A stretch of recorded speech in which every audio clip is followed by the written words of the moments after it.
निर्गोल विरोध करती है। सिर्फ रसले। Thank you, sir.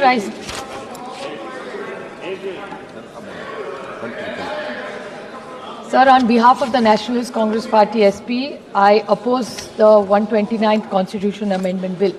Clearly, most of my colleagues have made the three most important points: that this is completely against federalism and the Constitution of India. The centre and the states have their own tenures and terms.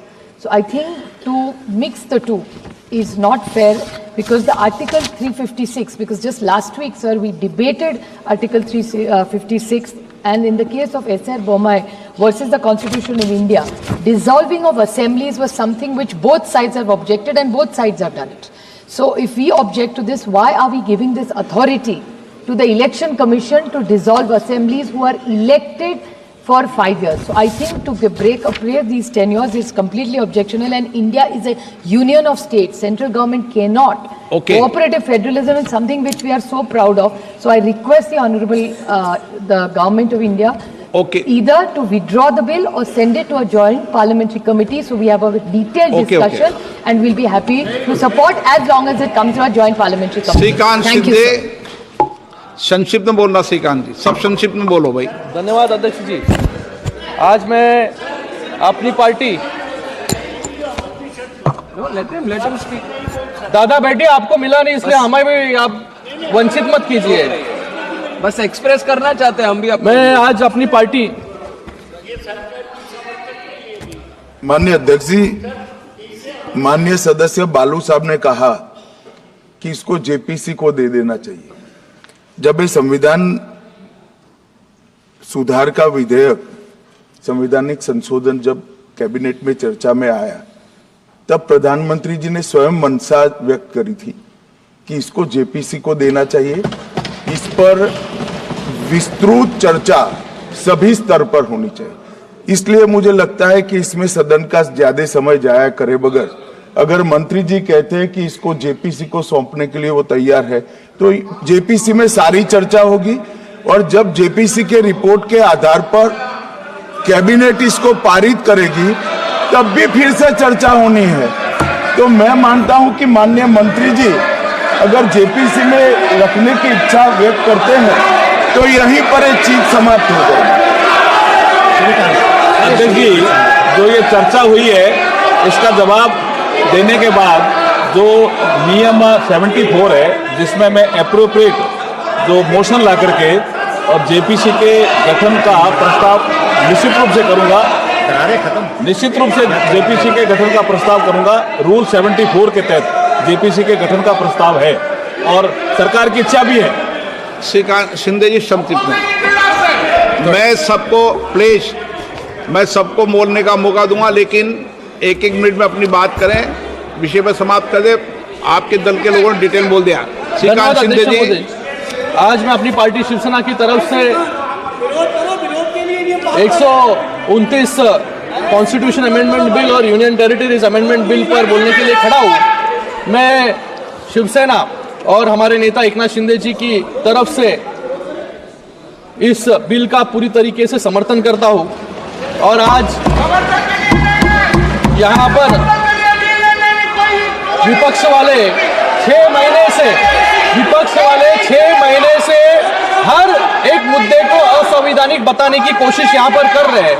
मुझे लगता है कि reform शब्द जब ये आता है, तभी कांग्रेस को रिफॉर्म शब्द से ही एलर्जी यहाँ पर मुझे लगता है कि कांग्रेस को है।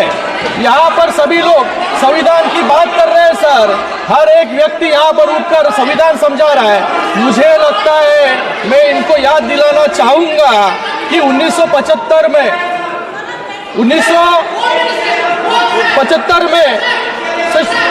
इंदिरा गांधी सर, ये बिल जो 1975 को शुरू करता हूँ, इंदिरा गांधी जी को इलाहाबाद हाईकोर्ट ने इलेक्शन मैल प्रैक्टिस। अरे वो विषय क्या है, आप संक्षिप्त में करिए। सर एक पॉइंट बोल रहा हूँ सर, यानी इलेक्शन मैल प्रैक्टिस और यानी चुनावी भ्रष्टाचार के लिए गिनती पाया और 6 साल के लिए डिस्क्वालीफाई कर दिया।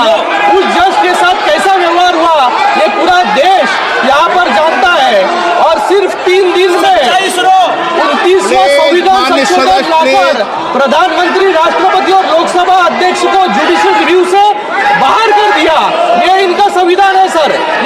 प्लीज माननीय सदस्य please please no no please no no no माननीय प्लीज ये बिल क्यों जरूरी है, ये 2 पॉइंट्स में समझाना चाहूंगा सर। समझ गए आप। एन के प्रेमचंदन जी, एन के प्रेमचंद प्लीज प्लीज कोविड समिति जो गठित हुई उन्होंने वाइड पब्लिक कंसल्टेशन किया। स्पीकर सर 47 राजनीतिक दलों ने अपनी राय प्रस्तुत की। Speaker sir, thank you very much for affording me this opportunity to speak on the introduction of the bill. Hey, Gogoida, N K Premachandran ji, Dharmendra ji, sir, N K Premachandran thank ji, you very much, Mr. Speaker, sir, for affording me this opportunity to oppose the introduction of the bill. Please Sir, please on behalf of my party, sir, on behalf of my party. एक second sir Covid समिति की report है, उन्होंने wide public consultation किया sir कि 47 राजनीतिक दलों ने अपनी राय प्रस्तुत की, जिसमें 32 दलों ने वन नेशन वन इलेक्शन का ओके। समर्थन किया। एन ये के दिखाता है कि प्रेमचंदन जी, देश के अधिकतर एन के प्रेमचंदन जी, राजनीतिक दल प्लीज, इस सुधार की आवश्यकता- Supriya ji, क्या sir, on तरीका है, behalf of my party, क्या तरीका है? sir, on behalf of my party, sir, Speaker sir, Gagoji, Speaker sir, on behalf of my party, Revolutionary Socialist Party, RSP, I vehemently oppose the introduction of the bill, this Constitution Amendment Bill. Sir, on 3 grounds, I will confine to the points the legislative competence only. I fully associate with the observations made by, very crisply, he has made it in a very good sense. I fully associate with the submission made by Sri Manish Tiwari ji. Sir, 3 grounds. Number 1 is, it attacked the basic root of federalism of the Constitution. And number 2, the provisions of the bill are uncertain and not clear regarding the conduct of elections in the Legislative Assembly subsequent to the notification making the appointed date. And the third one is, the statement of objects and reasons are not satisfying the contents of the bill. And one more thing is there, Article 368, I will elucidate it further. Sir, regarding, sir, I will be fully within the scope. Sir, drastic structure